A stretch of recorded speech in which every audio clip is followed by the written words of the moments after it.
goalkeeper hasn't been tested as yet. He's tested with that one. What did your life look like when you were 7 years old? I think I can speak for most of us when I say things like watching SpongeBob or doing wrestling moves on our brothers, or like eating Cheerios or some shit.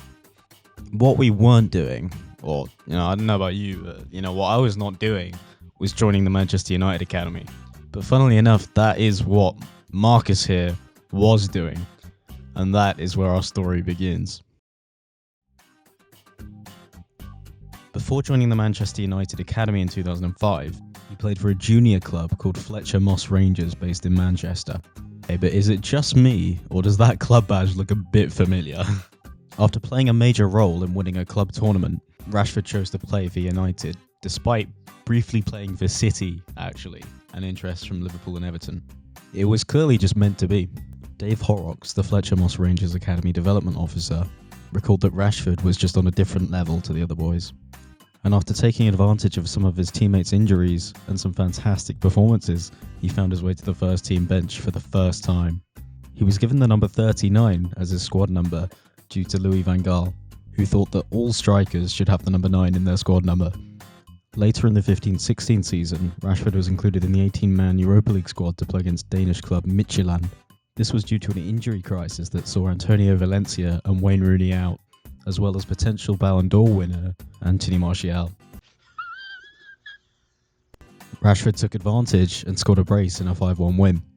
This would make Rashford United's youngest ever scorer in European competition, a record that he still holds to this day.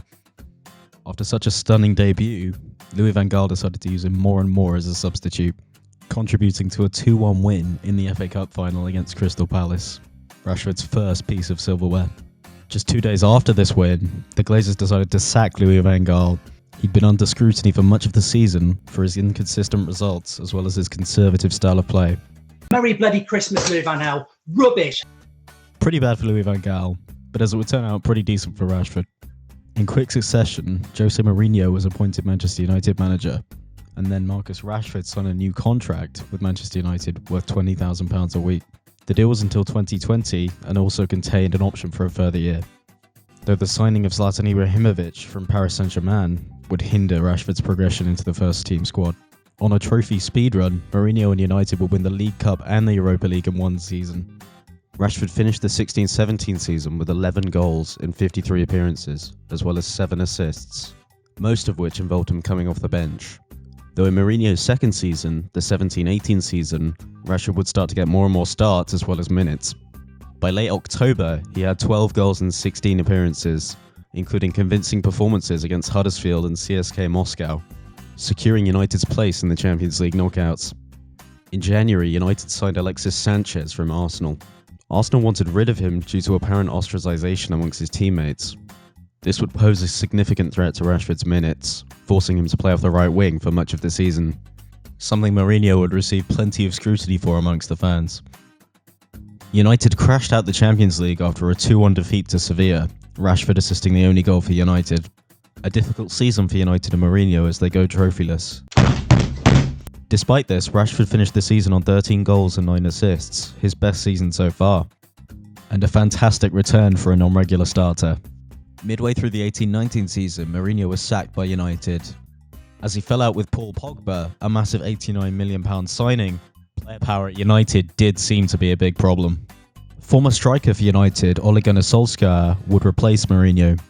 And despite all these changes, Rashford would cement himself in the first team squad, scoring 13 goals and getting 10 assists in 47 appearances. Despite this, United would go trophyless, losing to Barcelona in the UCL quarter-finals. This didn't affect Rashford mentally though, as at the start of the 1920 season he had a flying start, scoring 14 goals and 4 assists before getting injured in January. The injury was to his knee and would mean that he would be out for a large portion of the season.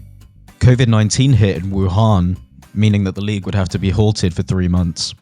This didn't stop Rashford though, as he ended the season with 22 goals and providing 13 assists in all competitions. A thrilling start to the 2021 season saw Rashford score the winner against Paris Saint-Germain in the UCL group stages. Rashford also scored his first ever hat-trick for United against RB Leipzig in a 5-0 win. After receiving a minor injury against Everton in the Premier League, he continued to play, but only ended up completing 1 game in an entire month. Rashford experienced few pain-free games leading up to the Euros, in which he would feature as he was selected by Gareth Southgate to play in the England squad. This would lead to heartbreak for Rashford and England, as he would miss his penalty in the final against Italy, probably one of the lowest points in his career so far. Rashford was still in pain due to the injury against Everton, and it was decided by club doctors that he should be operated on. This went well, but it would mean he would miss the start of the 21-22 season. He finished the 2021 season with 21 goals and 15 assists. 2 more goals and assists than he got the previous year. Rashford had slowly become United's most important player. After recovering from his operation, Rashford returned to team training in late October of the 21-22 season. After awful defeats against Liverpool and Watford, Ole Gunnar Solskjaer was sacked by United. An interim manager named Ralf Rangnick was appointed by the Glazers for the rest of the season.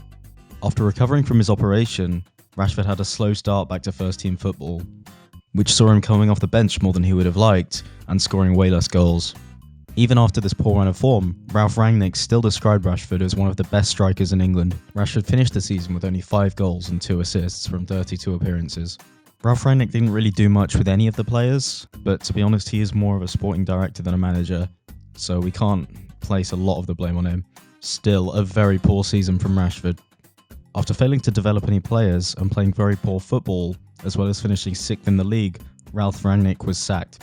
This was assumed since he was an interim, but it was suggested by United that if he did well, he would get the role permanently. There were a few options in terms of managers around the time for United, including Pochettino and Erik ten Hag.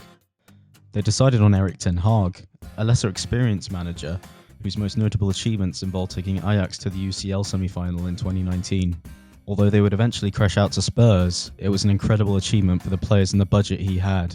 He also won multiple titles with Ajax in the Eredivisie, which brings us to the 2022-2023 season. Quite the mouthful. Where I'm sure you're aware Rashford is having one of his most prolific seasons ever. He has 27 goals in March, as well as providing 9 assists to his teammates. Erik ten Hag has proven to be a fantastic choice for United. He gets the best out of United's underperforming players over previous seasons, such as Fred and Diego Dallo. Key signings such as Casemiro and Lisandro Martinez have given license to Rashford to get forward, as well as improving the team as a whole. Rashford was often lambasted under Ole and Rangnick for being too selfish. He would often get in on goal and not square for an easy goal to his teammate. In fact, all the United players would do that. Similar to what we saw with Salah and Mane in their first few seasons together at Liverpool. And we never see anything like that now. Erik ten Hag has absolutely revolutionised this team. Testament to this is Rashford and United winning their first trophy since 2017, when they beat Newcastle 2-0 in the Carabao Cup final, where Rashford starred, scoring one of the goals, whipping out his iconic celebration. After the Carabao Cup final win, hopes were high for United. Disappointingly though, they've entered a bit of a rough patch, having not scored since the final, and getting battered 7-0 by Liverpool, and most recently losing to Newcastle 2-0. United and Rashford will hope to make the most of the remaining few games in the running, with top 4 being a key objective. After United knocked out Barcelona of the Europa League and Arsenal were knocked out by Sporting, Manchester United are definitely the bookies' favourites to win the Europa League, with their match against Sevilla coming up soon. With Manchester City and Manchester United being the only top 6 teams remaining in the FA Cup, you'd probably put your money on one of them winning it, although I wouldn't be opposed to a Brighton upset. United will play Brighton on the 23rd of April. Having already won the Carabao Cup, there's a really good chance that United could win up to 3 trophies this season. It would not be the treble, but it certainly would be a treble, and highly impressive for Erik ten Hag's first season. I'm sure there will be some United fans who say that they're still in the title race, but I just can't look past 22 points after today and losing to Newcastle. And with the potential sale of Manchester United to Qatar or Sir Jim Ratcliffe, could we see Erik ten Hag and Rashford return United to the heights of previous seasons? Let me know in the comments down below. If you enjoyed the video, give the like button a cheeky little visit. And if you want more videos like this, then please subscribe. It would mean the world to me. Thanks for watching, and hopefully I'll see you in another story of the beautiful game.